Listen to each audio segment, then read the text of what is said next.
Anne of the Island, by Lucy Maud Montgomery.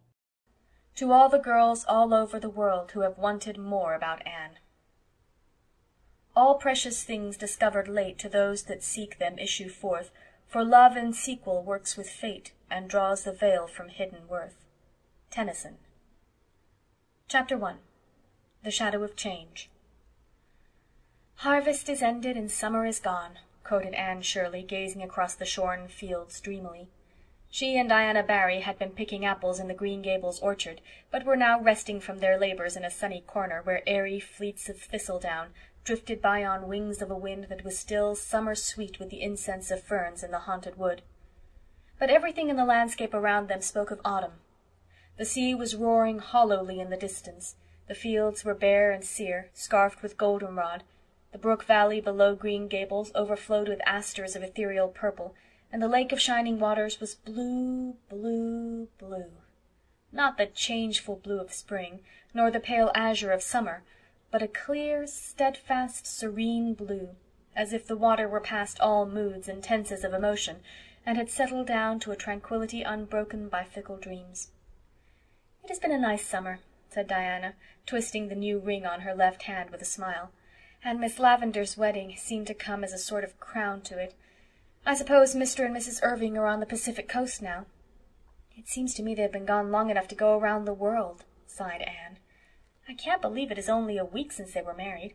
Everything has changed. Miss Lavendar and Mr. and Mrs. Allan gone. How lonely the manse looks with the shutters all closed. I went past it last night, and it made me feel as if everybody in it had died." "We'll never get another minister as nice as Mr. Allan," said Diana with gloomy conviction. "I suppose we'll have all kinds of supplies this winter, and half the Sundays no preaching at all, and you and Gilbert gone. It will be awfully dull." "Fred will be here," insinuated Anne slyly. "When is Mrs. Lynde going to move up?" asked Diana, as if she had not heard Anne's remark. "Tomorrow. I'm glad she's coming, but it will be another change. Marilla and I cleared everything out of the spare room yesterday. Do you know I hated to do it? Of course it was silly, but it did seem as if we were committing sacrilege. That old spare room has always seemed like a shrine to me. When I was a child I thought it the most wonderful apartment in the world. You remember what a consuming desire I had to sleep in a spare room bed? But not the Green Gables spare room. Oh, no, never there. It would have been too terrible. I couldn't have slept a wink from awe. I never walked through that room when Marilla sent me in on an errand. No, indeed. I tiptoed through it and held my breath as if I were in church, and felt relieved when I got out of it. The pictures of George Whitefield and the Duke of Wellington hung there, one on each side of the mirror, and frowned so sternly at me all the time I was in, especially if I dared peep in the mirror, which was the only one in the house that didn't twist my face a little. I always wondered how Marilla dared house-clean that room. And now it's not only cleaned, but stripped bare. George Whitefield and the Duke have been relegated to the upstairs hall. So passes the glory of this world, concluded Anne with a laugh in which there was a little note of regret. It is never pleasant to have our old shrines desecrated, even when we have outgrown them. "I'll be so lonesome when you go," moaned Diana for the 100th time. "And to think you go next week." "But we're together still," said Anne cheerily. "We mustn't let next week rob us of this week's joy. I hate the thought of going myself. Home and I are such good friends. Talk of being lonesome. It's I who should groan. You'll be here with any number of your old friends, and Fred, while I shall be alone among strangers, not knowing a soul." "Except Gilbert and Charlie Sloane," said Diana, imitating Anne's italics and slyness. "Charlie Sloane will be a great comfort, of course," agreed Anne sarcastically, whereupon both those irresponsible damsels laughed. Diana knew exactly what Anne thought of Charlie Sloane, but despite sundry confidential talks, she did not know just what Anne thought of Gilbert Blythe. To be sure, Anne herself did not know that. "The boys may be boarding at the other end of Kingsport for all I know," Anne went on. "I'm glad I'm going to Redmond, and I'm sure I shall like it after a while, but for the first few weeks I know I won't. I shan't even have the comfort of looking forward to the week-end visit home as I had when I went to Queen's. Christmas will seem like 1,000 years away." "Everything is changing, or going to change," said Diana sadly. "I have a feeling that things will never be the same again, Anne." "We have come to a parting of the ways, I suppose," said Anne thoughtfully. "We had to come to it. Do you think, Diana, that being grown up is really as nice as we used to imagine it would be when we were children?" "I don't know. There are some nice things about it," answered Diana, again caressing her ring with that little smile which always had the effect of making Anne feel suddenly left out and inexperienced. "But there are so many puzzling things, too. Sometimes I feel as if being grown up just frightened me, and then I would give anything to be a little girl again." "I suppose we'll get used to being grown up in time," said Anne cheerfully. "There won't be so many unexpected things about it by and by, though after all, I fancy it's the unexpected things that give spice to life. We're 18, Diana. In 2 more years we'll be 20. When I was 10 I thought 20 was a green old age. In no time you'll be a staid, middle-aged matron, and I shall be nice old maid Aunt Anne, coming to visit you on vacations. You'll always keep a corner for me, won't you, Di, darling? Not the spare room, of course. Old maids can't aspire to spare rooms. And I shall be as humble as Uriah Heep, and quite content with a little over the porch or off the parlour cubbyhole." "What nonsense you do talk, Anne," laughed Diana. "You'll marry somebody splendid and handsome and rich, and no spare room in Avonlea will be half gorgeous enough for you, and you'll turn up your nose at all the friends of your youth." "That would be a pity. My nose is quite nice, but I fear turning it up would spoil it," said Anne, patting that shapely organ. "I haven't so many good features that I could afford to spoil those I have. So, even if I should marry the King of the Cannibal Islands, I promise you I won't turn up my nose at you, Diana." With another gay laugh the girls separated, Diana to return to Orchard Slope, Anne to walk to the post office. She found a letter awaiting her there, and when Gilbert Blythe overtook her on the bridge over the Lake of Shining Waters, she was sparkling with the excitement of it. "Priscilla Grant is going to Redmond, too," she exclaimed. "Isn't that splendid? I hoped she would, but she didn't think her father would consent. He has, however, and we're to board together. I feel that I can face an army with banners, or all the professors of Redmond, in one fell phalanx, with a chum like Priscilla by my side." "I think we'll like Kingsport," said Gilbert. "It's a nice old burg, they tell me, and has the finest natural park in the world. I've heard that the scenery in it is magnificent." "I wonder if it can be, any more beautiful than this," murmured Anne, looking around her with the loving, enraptured eyes of those to whom home must always be the loveliest spot in the world, no matter what fairer lands may lie under alien stars. They were leaning on the bridge of the old pond, drinking deep of the enchantment of the dusk, just at the spot where Anne had climbed from her sinking dory on the day Elaine floated down to Camelot. The fine empurpling dye of sunset still stained the western skies, but the moon was rising, and the water lay like a great silver dream in her light.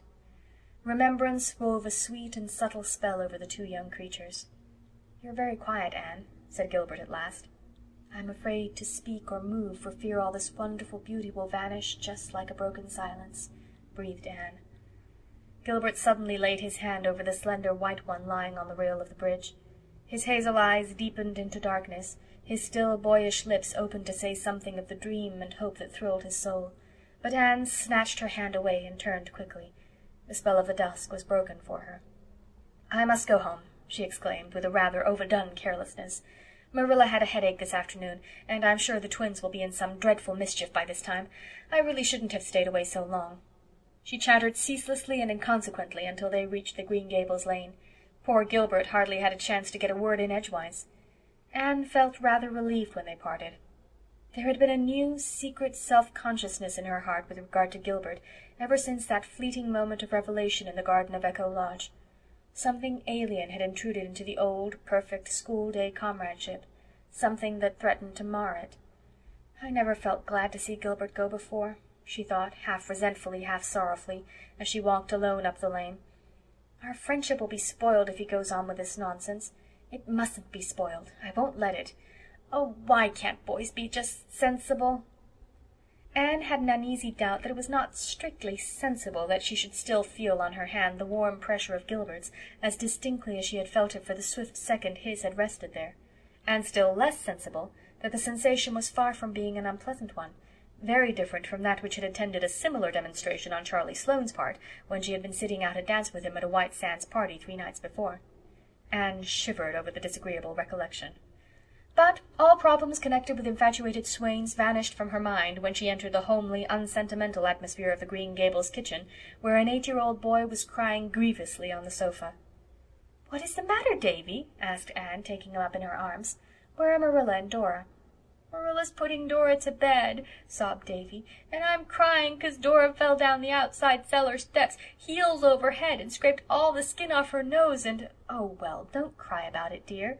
Of course you're sorry for her, but crying won't help her any. She'll be all right tomorrow.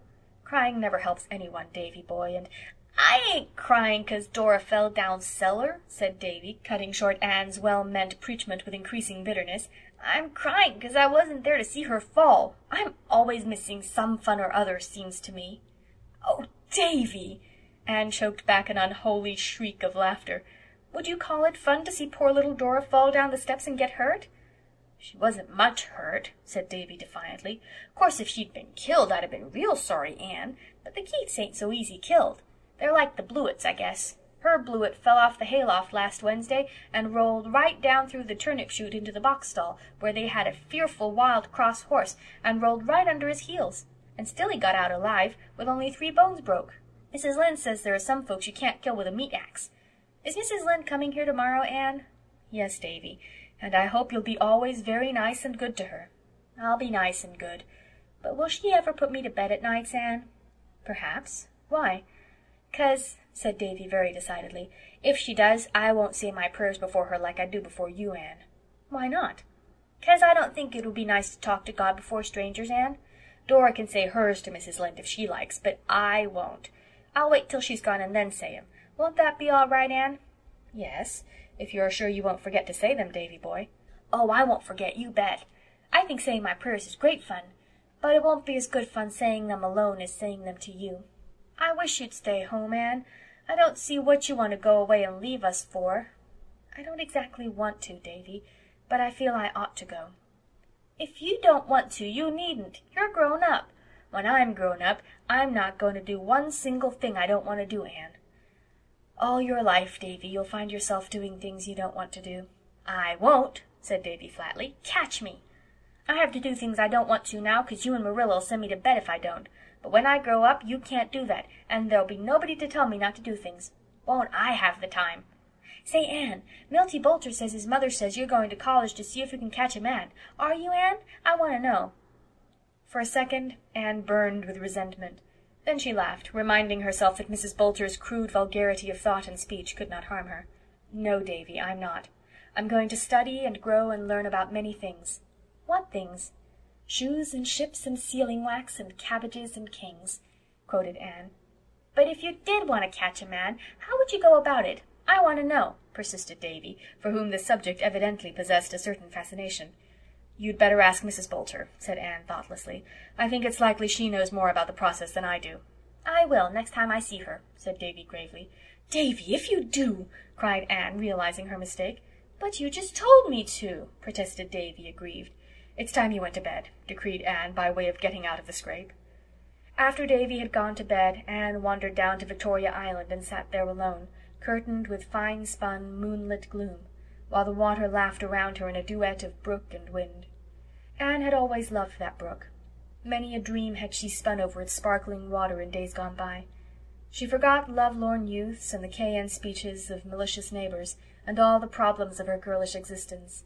In imagination she sailed over storied seas that washed the distant shining shores of fairy lands forlorn, where lost Atlantis and Elysium lie, with the evening star for pilot, to the land of heart's desire. And she was richer in those dreams than in realities, for things seen pass away, but the things that are unseen are eternal. End of Chapter 1.